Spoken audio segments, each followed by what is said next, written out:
ഇന്ത്യയിൽ നിന്ന് MBBS പഠിക്കാനായിട്ട് വിദ്യാർത്ഥികൾ വിദേശ രാജ്യങ്ങളെ ഡിപ്പെൻഡ് ചെയ്യുന്നത് പോലെ തന്നെ ഇന്ന് വെറ്റനറി കോഴ്സ് അതായത് BVSc പഠിക്കാനായിട്ടും ഒരുപാട് വിദ്യാർത്ഥികൾ ഇന്ത്യക്ക് പുറത്തു പോകുന്ന ഒരു പ്രവണത നമ്മൾ കണ്ടുവരുന്നുണ്ട്.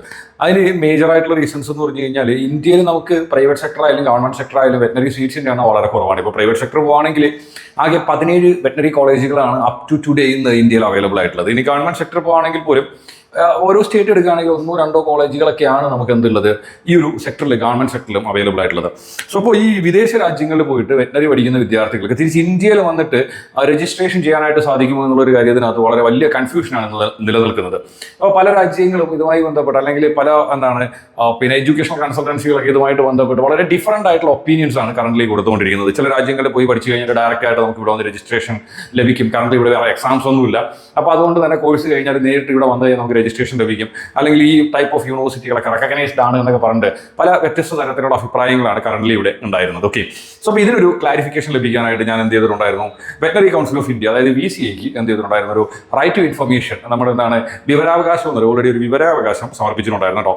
സോ ഞാൻ നേരിട്ട് സമർപ്പിച്ച വിവരാവകാശമാണ്. സോ അതിൻ്റെ റിപ്ലൈ എനിക്ക് എന്ത് കിട്ടിയിട്ടുണ്ടായിരുന്നു, 9/4/2024 ഏപ്രിൽ മാസം 9-ാം തീയതി എന്ത് ചെയ്തിട്ടുണ്ടായിരുന്നു, അതിൻ്റെ ഒരു റിപ്ലൈ വന്നിട്ടുണ്ടായിരുന്നു. സോ അതിൻ്റെ റിപ്ലൈയിൽ എനിക്ക് അവർ തന്നതെന്ന് പറഞ്ഞു കഴിഞ്ഞാൽ 2025 എന്ത് ചെയ്തിട്ടുണ്ട്, already veterinary council of India ഇതുമായി ബന്ധപ്പെട്ടിട്ടുള്ള ഒരു ഗസറ്റ് തന്നെ പബ്ലിഷ് ചെയ്തിട്ടുണ്ട് കേട്ടോ. അതായത് നമ്മളിപ്പോൾ MBBSന്റെ കാര്യം എടുക്കുന്ന സമയത്ത് already medical council of India എന്ത് ചെയ്തിട്ടുണ്ടായിരുന്നു, 2021 FMGL റെഗുലേഷൻ എന്ന് പറയുന്ന ഒരു ഗസറ്റ് പബ്ലിഷ് ചെയ്തതുപോലെ 2025 എന്ത് ചെയ്തിട്ടുണ്ടായിരുന്നു, നമ്മുടെ ഡിപ്പാർട്ട്മെന്റ് ഓഫ് അനിമൽ ഹസ്ബൻഡറി എന്ത് ചെയ്തിട്ടുണ്ടായിരുന്നു. പിന്നെ 2025 ഡിസംബർ മാസം 23-ാം തീയതി വളരെ കൃത്യമായിട്ടുള്ള ഒരു ഗസറ്റ് പബ്ലിഷ് ചെയ്തിട്ടുണ്ട്. അതായത് വിദേശത്ത് പോയിട്ട് എന്ത് ചെയ്തു, വിദേശത്തുള്ള ഏതെങ്കിലും യൂണിവേഴ്സിറ്റികളോ അല്ലെങ്കിൽ വിദേശത്തുള്ള ഏതെങ്കിലുമൊക്കെ കോളേജിൽ പോയിട്ട് നമ്മൾ എന്ത് ചെയ്തു, ഇനി മുതൽ പിന്നെ വെറ്റനറി കോഴ്സ് പഠിച്ചതിന് ശേഷം തിരിച്ച് ഇന്ത്യയിലോട്ട് വരികയാണ് എങ്കിൽ നമ്മൾ എന്ത് ചെയ്യണം, എന്തൊക്കെ കണ്ടീഷൻസ് മീറ്റ് ചെയ്താൽ മാത്രമേ നമുക്ക് രജിസ്ട്രേഷൻ കിട്ടത്തുള്ളൂ എന്നുള്ളൊരു കാര്യം എന്ത് ചെയ്തിട്ടുണ്ട്, വെരി ക്ലിയർലി തന്നെ പറഞ്ഞിട്ടുണ്ട്. പിന്നെ ഈ ഒരു ഗസറ്റിൽ പറഞ്ഞിരിക്കുന്ന ഏറ്റവും ഇമ്പോർട്ടൻ്റ് ആയിട്ടുള്ള ഒരു കാര്യം എന്ന് പറഞ്ഞു കഴിഞ്ഞാൽ, നമ്മൾ വിദേശത്ത് പോയി പഠിച്ചതിന് ശേഷം ഇവിടെ രജിസ്ട്രേഷൻ വരുന്ന സമയത്ത് എന്തായാലും ഇവിടെ ഒരു എക്സാമിനേഷൻ ഉണ്ടാവും.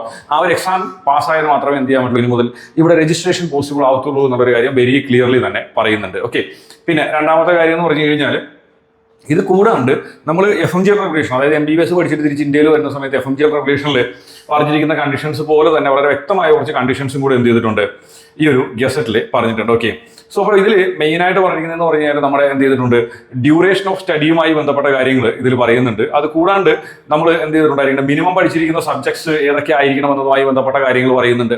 അത് കൂടാണ്ട് പിന്നെ പറയുന്നതെന്ന് പറഞ്ഞാൽ ആഫ്റ്റർ ദ കോഴ്സ് നമ്മൾ എവിടെയാണോ പഠിക്കുന്നത് ആ കൺട്രിയിൽ നിന്ന് നമുക്ക് രജിസ്ട്രേഷൻ അല്ലെങ്കിൽ ലൈസൻസിനുള്ള എലിജിബിലിറ്റി ഉണ്ടാവണം എന്നുള്ളൊരു കാര്യം പറയുന്നുണ്ട്. അങ്ങനെ വളരെ ഇമ്പോർട്ടൻ്റ് ആയിട്ടുള്ള കാര്യങ്ങളാണ് എന്ത് ചെയ്തേക്കുന്നത് ഈ ഒരു ഗസറ്റിൽ പറയുന്നത്. അപ്പോൾ അത്രയും കാര്യങ്ങൾ മീറ്റ് ചെയ്യാത്ത യൂണിവേഴ്സിറ്റിയിൽ അല്ലെങ്കിൽ കോളേജിലാണ് നിങ്ങൾ പോയി പഠിക്കുന്നത് എങ്കിൽ നിങ്ങൾക്ക് എന്ത് ചെയ്യാൻ പറ്റില്ല, തിരിച്ച് ഇന്ത്യയിൽ വന്നിട്ട് പ്രാക്ടീസിങ് പോസിബിൾ ആവില്ല എന്നുള്ളൊരു കാര്യമാണ് പറഞ്ഞിട്ടുള്ളത്. സോ അപ്പോൾ നമുക്ക് ഗസറ്റിലോട്ട് പോകാം. ഗസറ്റിൽ മേജറായിട്ട് എന്തൊക്കെയാണ് കാര്യങ്ങളാണ് പറഞ്ഞിട്ടുള്ളത് എന്നുള്ളൊരു കാര്യം നമുക്ക് നോക്കാം.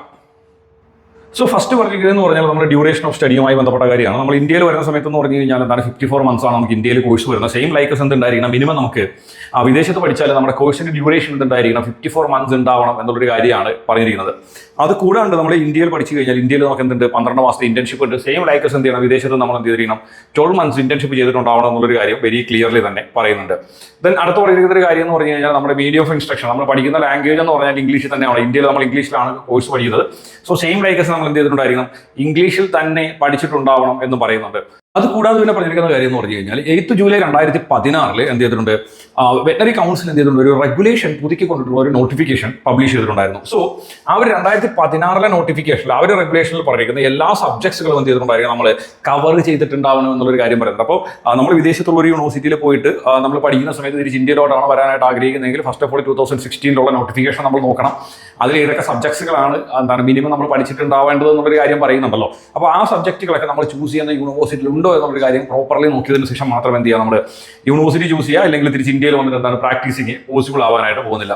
അടുത്ത് പറഞ്ഞിരിക്കുന്നത് പറഞ്ഞാൽ നമ്മൾ ഏത് രാജ്യത്താണോ പഠിക്കുന്നത് ആ രാജ്യത്തിലെ പ്രൊഫഷണൽ റെഗുലേറ്ററി ബോർഡിൽ നമുക്ക് എന്ത് കിട്ടണം, രജിസ്ട്രേഷൻ കിട്ടിയിട്ടുണ്ടാവണം എന്നുള്ളൊരു കാര്യം വളരെ ക്ലിയർ ആയിട്ട് തന്നെ പറയുന്നുണ്ട്.